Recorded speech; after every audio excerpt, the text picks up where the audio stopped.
이 학교 폭력 뒤에 숨진 피해자의 유족이 8년을 매달린 소송에서 어이없게 지게 됐다는 소식 어제 전해드렸습니다. 이 담당 변호인이 재판에 제대로 나가지 않았기 때문입니다. 이 딸을 잃은 뒤에 청소 노동자로 일하면서 싸움을 이어온 어머니를 KBS 취재진이 만났습니다.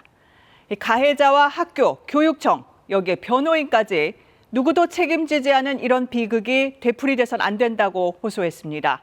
첫 소식 석혜원 기자가 전해드립니다. 8년 전 고등학교에 진학한 박주원 양은 2달 만에 극단적 선택을 했습니다. 생때 같은 딸을 잃고서 딸의 휴대전화를 열어본 이기철 씨는 가슴이 내려앉았습니다. 중학교 시절 단체 대화방에서 동급생 4명에게 들은 욕설이 고스란히 남아 있었습니다. 아이는 계속 막 악몽을 꾸고 탈진하고 다쳐서 오고 살려야 되겠다 싶어서 등교를 제가 이제 중단을 시켰고. 괴롭힘을 피해 강화도로 전학 갔던 주원 양은 고등학교에 진학하며 다시 강남으로 돌아왔습니다. 그리고 다시 시작된 따돌림과 조롱, 악몽이 반복됐습니다. 정순씨 사건에서는 제주도 돼지라고 그랬다며요. 주원이 핸드폰 포렌식에는 보면 강화도 꼬마, 꼴 같자는 게 재수없다고. 주원 양은 결국 극단적 선택을 했고 투병 끝에 한 달여 만에 세상을 떠났습니다. 이 씨는 책임질 사람을 찾아달라고 수사기관에 호소했지만 결과는 무혐의였습니다. 물리적 폭력이 자기네들이 찾지를 못해서 자기들이 할 수 있는 게 없다. 그래서 그게 말이 되는 소리냐. 그렇게 시작된 이 씨의 싸움은 8년간 이어졌습니다. 몇 번인가 세상의 관심을 받기도 했지만 잠시뿐이었습니다. 사람들 떠들고 또 지나가겠구나. 말 같자는 대안이나 얘기하고 내놓고 그러겠구나. 다 알아요, 우리 피해자들은. 반복, 또 반복. 기적 같았던 1심 1부 승소 후 변호사 불출석으로 인한 패소 판결. 청천벽력 같은 소식을 들은 이 씨에게 2주 전 날아든 건 서울시 교육청의 소송 비용 1,300만 원 청구서였습니다. 청구를 안 하는 방법이 없냐 그랬더니 제가 기초생활수급자면 안 할 수도 고려를 해볼 수 있대요. 그러니까 제가 숨이 끊어져야 청구를 안 하는 거네. 그죠? 서울시 교육청은 이 씨 재판 보도가 나온 후 뒤늦게 소송 비용 청구 포기를 검토하겠다고 밝혔습니다. KBS 뉴스 석혜원입니다. 때리거나 심한 말을 하는 것 말고 더 은밀한 괴롭힘도 있습니다. 휴대전화 단체방에서 벌어지는 소리 없는 학교 폭력입니다. 이번 사례처럼 억지로 채팅방에 불러들여서 끈질기게 고통을 주는 걸 비롯해 유형도 다양합니다. 하지만 정신적인 피해를 증명하기 어렵다 보니 정부 대책도 피해자에겐 도움이 안 됐습니다. 오히려 학교는 피해자인 주원 양에게 전학을 가라고 권했습니다. 이어서 윤아림 기자가 취재했습니다. 주원 양은 2012년 이 중학교에 입학했습니다.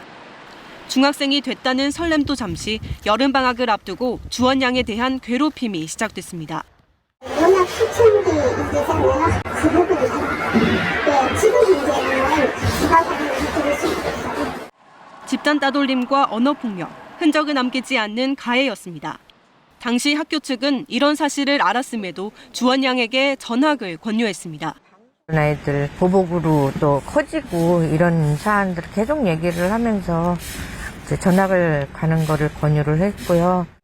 정부는 주원 양에 대한 학생들의 가해가 시작되기 넉 달 전 학교폭력 근절 종합 대책을 발표했습니다. 피해 학생에게 전학 권고를 하지 못하도록 하고 학폭위를 매분기에 한 번씩 의무적으로 열도록 했습니다. 억울한 전학을 막고 학폭을 주기적으로 학교 측이 점검하도록 하자는 취지였습니다. 하지만 주원 양의 학교에서는 철저히 무시됐습니다. 그러는 사이 가해 학생의 괴롭힘은 고등학교까지 이어졌습니다. 피해자에 대한 적극적인 보호 조치, 가해자에 대한 엄정한 대처가 있었다면 피해를 막을 수 있었을 것이라고 전문가들은 지적합니다. 피해 학생에 대한 보호 조치를 제대로 하지 않고 또 보복이나 2차 가해를 방지하기 위한 노력을 하지 않고 오히려 학생 지도에 어려움이 있다는 이유로 전학을 가라고 권유했다는 것은 교사로서 의무를 아주 방기한 거라고 보입니다. 결국 극심한 고통에 내몰린 주원 양에겐 정부 대책마저 소용없었습니다. KBS 뉴스 윤아림입니다. 네, 재판에 나가지 않은 피해자 주원양의 변호인 권경애 변호사는 이틀째 연락이 닿지 않고 있습니다. 다니던 법무법인도 그만둔 걸로 파악됐습니다. 대한변호사협회는 징계 절차를 시작하겠다고 밝혔습니다. 이어서 김지숙 기자입니다. 학교폭력 피해자 유족의 재판에 3차례 출석하지 않아 결국 패소하게 한 권경애 변호사. 입장을 들으려 연락했지만 전화를 받지 않습니다. 전원이 꺼져 있어 음성사서함으로 연결되며 소속 법무법인을 찾아가 봤지만 문은 굳게 닫혀 있습니다. KBS에서 나왔습니다. 안에 안 계세요. 보도 이후 권 변호사를 본 사람도 없다고 했습니다. 사무실을 닫고 지금 안 나오신다고 얘기했거든요. 그분은 잘 없어요.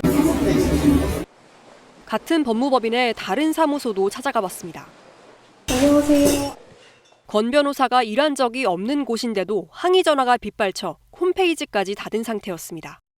완전 다른 사업체라고 저희도 좀 여러 가지로 이제 피해가 많은 상황입니다. 블로그에도 이제 악의성 댓글도 좀 올리시고. 권 변호사는 결국 이 법무법인을 그만둔 것으로 전해졌습니다.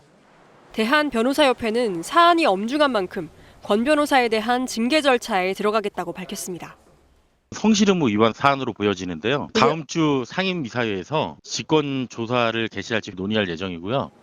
변호사가 성실 의무 위반으로 징계를 받을 경우 최대 3년까지 변호사 자격이 정지될 수 있습니다. KBS 뉴스 김지숙입니다. 네, 이런 황당한 일이 다 있습니다. 학교 폭력으로 자식을 잃은 유족이 가해자들을 상대로 8년이나 소송을 진행해 왔는데 재판에 변호사가 출석하지 않아서 결국 패소했습니다. 이 변호사는 이른바 조국 흑서의 공동저자 권경애 변호사입니다. 이화진 기자의 보도입니다. 지난 2015년 학교폭력 피해로 인해 스스로 세상을 등진 박모양. 박양 유족은 가해자 측과 학교 등 38명을 상대로 손해배상 소송을 냈고 1심에서 일부 승소한 뒤 항소심을 진행 중이었습니다. 그런데 최근 원고 패소로 판결이 확정된 사실을 뒤늦게 알게 됐습니다. 1심에서 일부 승소했지만 원고 측 소송 제기가 취하돼 패소했다는 것이었습니다. 어떻게 된 일인지 묻자 유족을 대리한 변호사는 자신이 재판에 불출석해 소송이 취하됐다고 털어놨습니다. 패소 판결이 확정된 지 5개월이 지나서였습니다. 변호사는 지난해 9월과 10월, 11월 등 3차례에 걸친 항소심 재판에 모두 불출석한 것으로 확인됐습니다. 민사소송법은 재판의 양쪽 당사자가 3회 이상 출석하지 않으면 소를 취하한 것으로 간주합니다.